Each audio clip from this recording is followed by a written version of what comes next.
moi, donc, je vais vous parler des mesures restrictives prises par l'Union européenne contre RT et Sputnik. Un petit mot de présentation d'abord sur ces deux médias. Donc, je vous ai mis quelques informations ici. Ce sont essentiellement donc deux agences de médias. Donc RT, qui d'abord a été Russia Today, et qui avant a été Rossiya Segodnya, jusqu'en 2009, qui est devenue une chaîne d'information internationale en continu. Sputnik est une agence de presse multimédia, toutes les deux ayant la caractéristique d'être entièrement financées par l'État russe. Et donc, ce sont ces deux médias contre lesquels le Conseil de l'Union européenne a pris un certain nombre de sanctions le 1er mars 2022, donc dans une décision du 1er mars 2022, une décision dite PESC, parce qu'elle s'inscrit sur le fondement de la politique étrangère de sécurité commune, qui permet, entre autres, à l'Union européenne de prendre ce qu'on appelle des sanctions ciblées ou des sanctions individuelles, c'est-à-dire des sanctions dirigées soit contre un État, soit contre des personnes privées, des groupes, des banques qui financent ou qui sont alliés avec un gouvernement qui menace la paix internationale. Et donc, en vertu de cette décision du 1er mars 2022, comme vous voyez, il est interdit aux opérateurs de diffuser des contenus, d'autoriser ou de faciliter la diffusion de contenus ou de contribuer à celle-ci par RT et Sputnik, y compris par transmission ou distribution par tout moyen tel que câble, satellite, télévision sur IP, fournisseurs de services Internet, plateforme ou application, bref, c'est très large. Et par ailleurs, est prise une mesure complémentaire en vertu de laquelle toute licence ou autorisation de diffusion, tout accord de transmission et de distribution conclu avec RT et Sputnik sont suspendus. Donc, toutes les licences de diffusion dont bénéficient RT et Sputnik dans tous les pays de l'Union européenne sont suspendues. Il y a donc une interdiction totale de diffusion. Et la question que je vais soulever avec vous, et à laquelle je n'ai pas de réponse, c'est vraiment une question ouverte, c'est est-ce que ces sanctions sont légales? Et pour ça, je vais me baser sur la grille d'analyse qui est celle de la Cour de justice de l'Union européenne quand elle a à contrôler la légalité de sanctions de l'Union européenne. Et pour résumer, cette grille d'analyse se résume en 3 étapes. D'abord, est-ce que les faits reprochés à la personne privée qui est punie, qui est sanctionnée, est-ce que ces faits existent? La deuxième étape, c'est est-ce que ces faits justifient une sanction? Et la troisième étape, c'est est-ce que la sanction est proportionnée? Alors, sur le premier point, les faits existent-ils? Déjà, quels faits? Et pour savoir quels faits sont reprochés à RT et à Sputnik, il faut regarder la décision du Conseil qui, dans ses différents considérants, énumère les différentes fautes qui sont reprochées à RT et Sputnik. Et il est reproché à RT et à Sputnik une manipulation des médias et une distorsion des faits afin de renforcer la stratégie de déstabilisation de la Russie, des pays voisins de l'Union et de ses États membres. Donc ça, c'est, on va dire, une justification un peu structurelle. C'est-à-dire que ce n'est pas propre à la guerre en Ukraine, c'est ça que je veux dire. C'est-à-dire que ça s'inscrit dans une campagne plus profonde de la Russie qui est accusée de guerre hybride et de déstabilisation de ses voisins. Donc ça, je veux insister parce que j'y reviendrai, c'est important.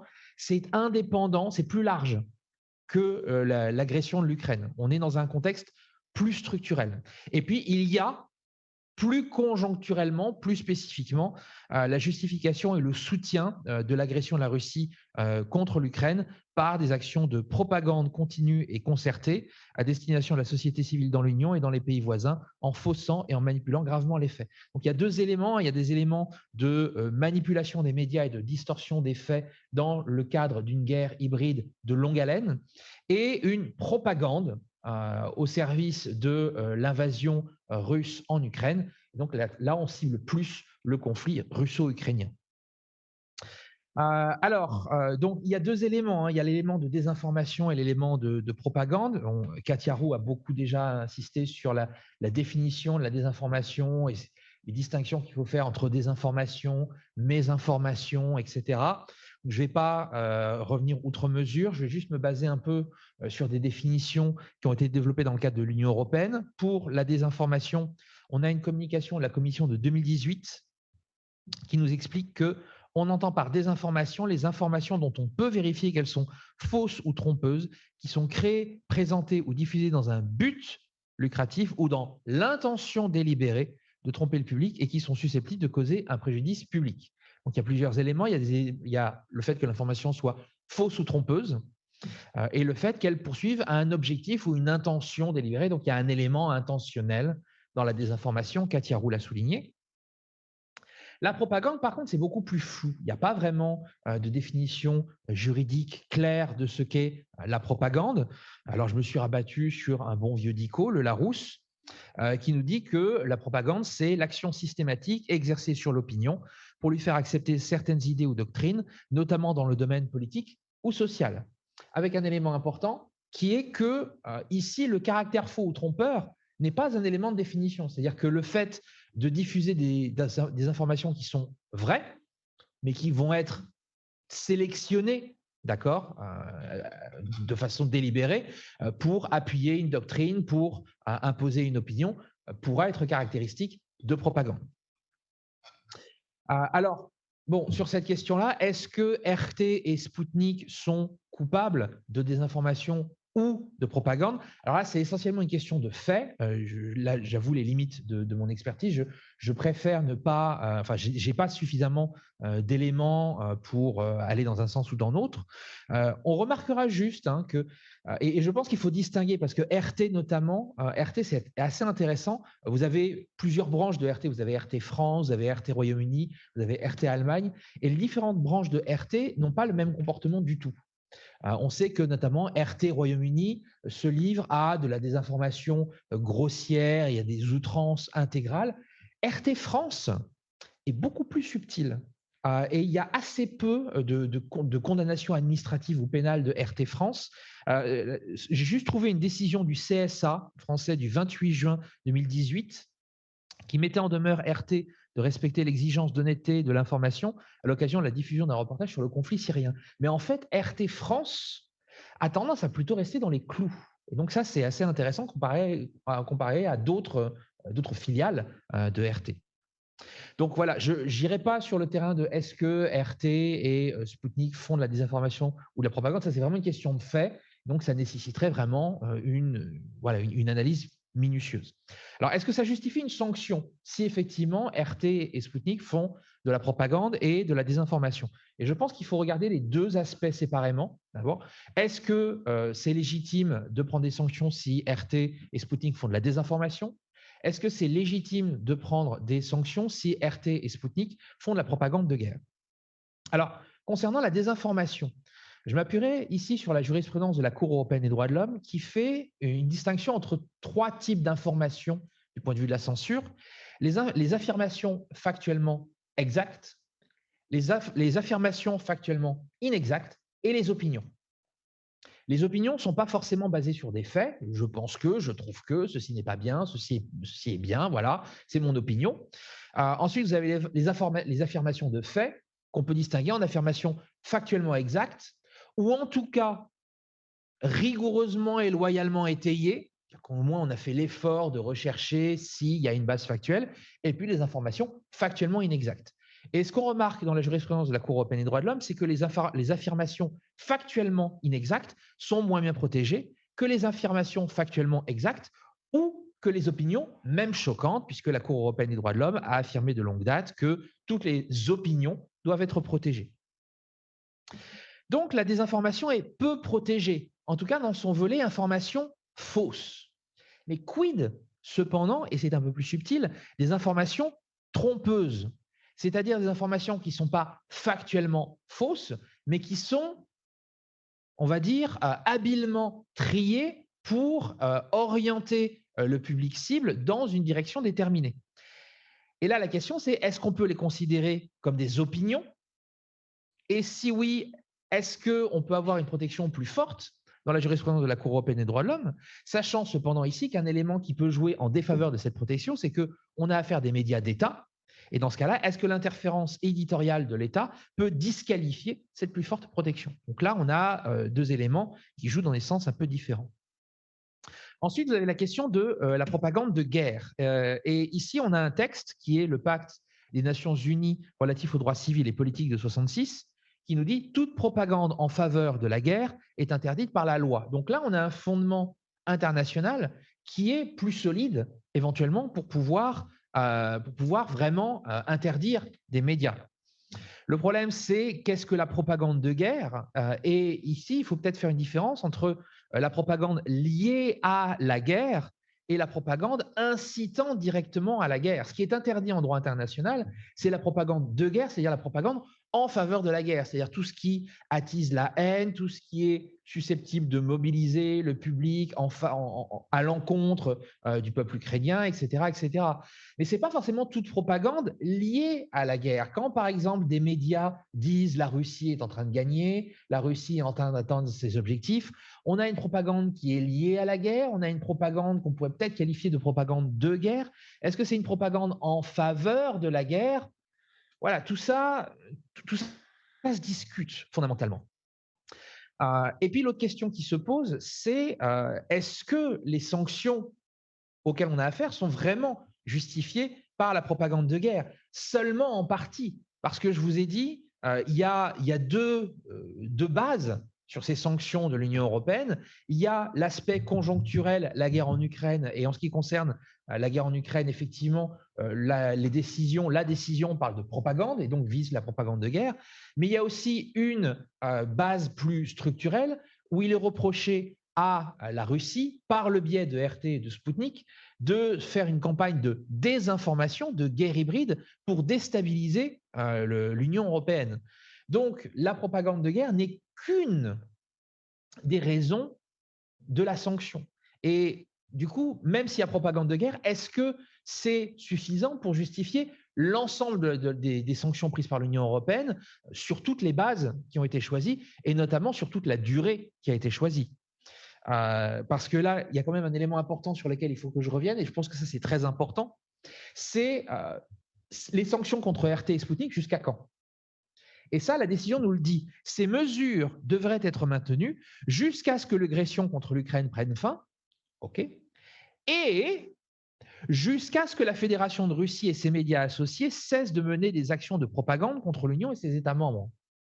Là, on a autre chose. En gros, ce que ça nous dit, c'est que même si la guerre en Ukraine s'arrête demain, ce qui n'est pas prévu, mais même si la guerre en Ukraine s'arrête demain, les sanctions contre RT et Sputnik peuvent être maintenues tant que la Russie, par leur intermédiaire, se livre à des manœuvres de déstabilisation.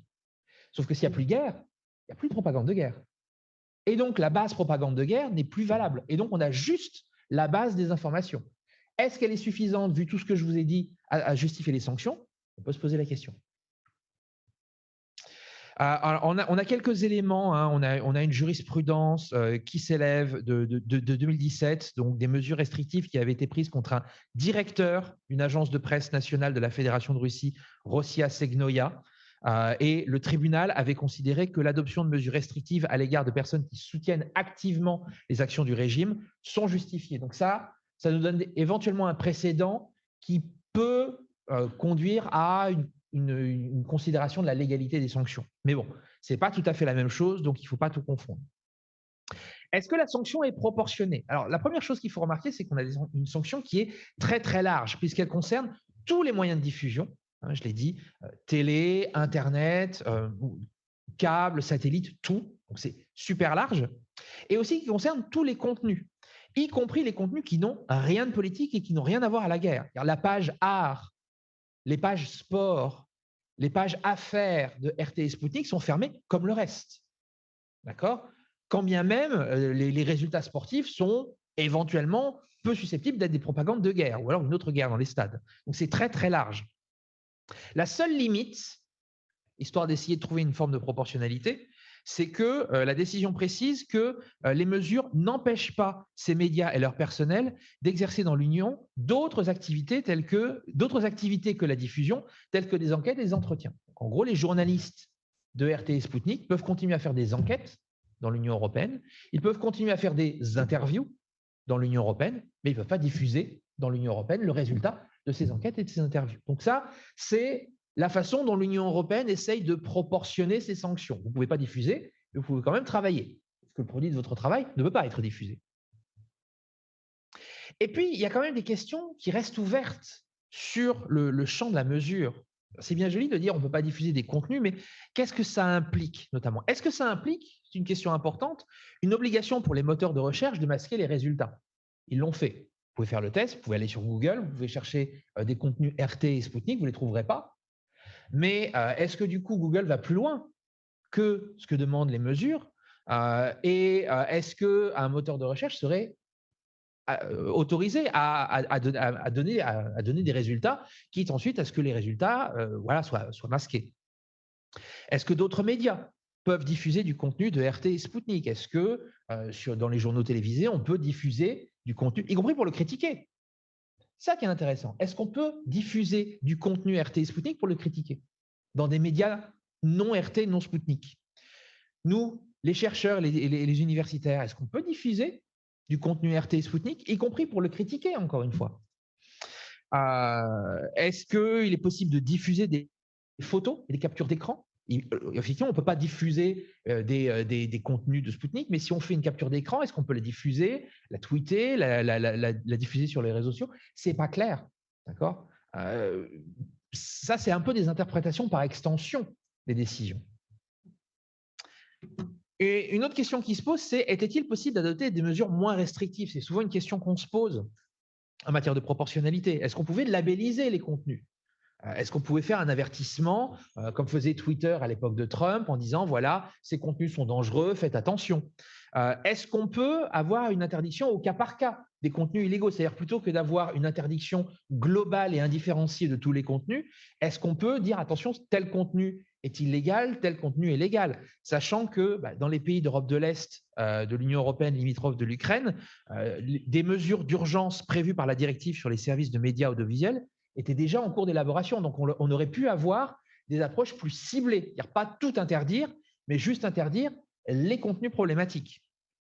Et puis, il y a aussi la question de la limitation temporelle.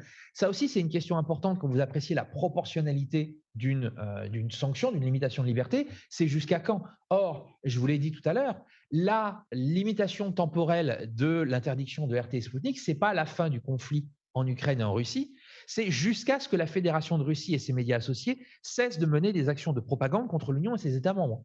Encore une fois, indépendamment de tout conflit en Ukraine. Est-ce que ça, ce n'est pas disproportionné dans le temps? C'est une question qu'on peut aussi se poser. Alors, on aura peut-être une réponse à toutes ces questions prochainement, puisque RT France a initié un recours contre la décision et le règlement associé devant le tribunal de l'Union européenne, assorti d'une demande de suspension à titre conservatoire et provisoire. Le 30 mars 2022, le tribunal a rendu une première ordonnance, mais pas sur le fond. Il ne s'agit pas d'une décision sur le fond, mais simplement de la réponse de RT France concernant la demande de suspension. Et le tribunal l'a rejetée, mais seulement pour défaut d'urgence. Parce que normalement, pour obtenir une mesure provisoire devant la Cour de justice de l'Union européenne, il faut une urgence, c'est-à-dire il faut qu'il y ait un préjudice immédiat et irréversible. En l'espèce, selon le tribunal, RT n'a pas prouvé qu'il allait subir un préjudice grave, immédiat et irréversible. En gros, RT disait, voilà, je suis en train d'avoir un gros préjudice économique, par exemple, et le tribunal disait, un préjudice économique, oui, bon, effectivement, c'est embêtant, mais vous pouvez toujours obtenir réparation. Si jamais la décision est illégale, vous pourrez obtenir réparation. Il n'y a que si vraiment il y a un risque de banqueroute, où là, vous risquez de mettre la clé sous la porte, que c'est un préjudice irréversible. Mais vous n'avez pas prouvé, chiffre à l'appui, que vous aviez un risque de banqueroute. Donc, le tribunal a dit, il n'y a pas d'urgence. Donc, ça ne nous donne pas forcément en soi une indication sur le fond. Ce n'est pas parce que le tribunal a rejeté la demande de mesure provisoire qu'il va forcément rejeter le recours au fond. Pour autant, quand on regarde le raisonnement du tribunal de l'Union européenne, on a quand même l'impression, d'accord, que le tribunal de l'Union européenne a une certaine sympathie pour la décision du Conseil et corrélativement ne montre guère de sympathie envers RT. Par exemple, le tribunal dit la chose suivante, il n'est pas établi que le préjudice allégué, ça c'était un des autres préjudices qu'alléguait RT en disant voilà, c'est une atteinte très grave à ma réputation, j'aurais plus jamais l'air d'un média crédible. Et en gros, ce que lui dit le tribunal, c'est qu'il n'est pas établi que le préjudice allégué, à savoir le fait d'être présenté comme un média sous contrôle permanent et exclusif du pouvoir russe, aurait comme cause déterminante les actes attaqués. En effet, il ressort du dossier que d'autres sources dénoncent depuis longtemps un manque d'indépendance et d'objectivité de la requérante à l'égard du gouvernement russe.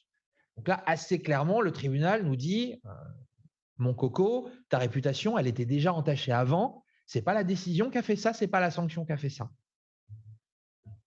Autre élément, la requérante se prévaut en termes généraux et abstraits de l'atteinte que les actes attaqués porteraient au caractère démocratique de la société européenne, sans pour autant préciser la façon dont cette atteinte la concernerait ou l'affecterait elle-même. Et là, notez le coup de pied de l'âne, elle reste notamment muette sur sa contribution ou son adhésion aux valeurs démocratiques.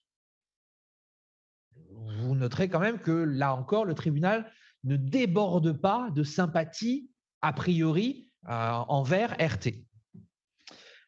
Et puis, concernant les intérêts poursuivis, parce que dans le cadre de ces octrois de mesures provisoires, le tribunal se livre aussi à ce qu'on appelle une balance des intérêts, les intérêts privés en présence contre les intérêts publics en cause. Et le tribunal dit la chose suivante, s'agissant des intérêts poursuivis par le Conseil, les considérants des actes attaqués se réfèrent à la nécessité de protéger l'Union et ses États membres contre des campagnes de désinformation et de déstabilisation qui seraient menées par les médias placés sous contrôle des dirigeants de la Fédération de Russie et qui menaceraient l'ordre et la sécurité publique de l'Union dans un contexte marqué par une agression militaire contre l'Ukraine.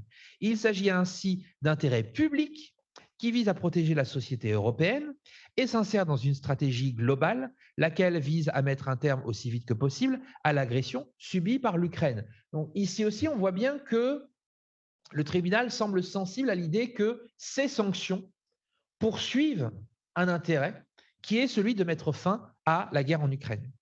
Et il ajoute, dès lors que, et c'est important, je pense, ça révèle, je pense, un peu du raisonnement que le tribunal aura au fond de l'affaire, dès lors que la propagande et les campagnes de désinformation sont de nature à saper les fondements des sociétés démocratiques et font partie intégrante de l'arsenal de guerre moderne, la suspension immédiate des actes attaqués risquerait de compromettre la poursuite par l'Union des objectifs, notamment pacifiques, qu'elle s'est assignés par le biais de la politique étrangère de sécurité commune. Donc notez bien ce que j'ai mis en rouge, le tribunal semble admettre que la propagande et les campagnes de désinformation sont de nature à saper les fondements de la société démocratique et donc semble accepter la justification qu'a invoquée le Conseil. En conclusion, j'ai tenu à peu près le temps, ou pas. En conclusion, nous avons affaire à des mesures restrictives d'un type inédit qui ont une base juridique solide puisqu'elles sont fondées sur la politique étrangère de sécurité commune qui permet de prendre des telles sanctions, mais se pose la question de leur légalité, qui n'est pas certaine. On notera toutefois que l'arrêt du tribunal semble plutôt pencher du côté de la légalité des mesures adoptées, mais c'est simplement une vague impression qu'on peut avoir en piochant des éléments de son raisonnement qui n'est pas un raisonnement de fond. D'accord ? Donc, il reste à voir ce que le tribunal dira au fond sur le recours. Et en toute hypothèse, malgré tout, il y a une réflexion plus globale à avoir puisqu'on a quand même un précédent possiblement instrumentalisable par d'autres régimes qui pourront s'appuyer sur ce qu'a fait l'Union européenne pour eux-mêmes faire des choses probablement bien pires en disant si vous pouvez le faire, nous pouvons le faire aussi. Voilà. Je vous remercie de votre attention.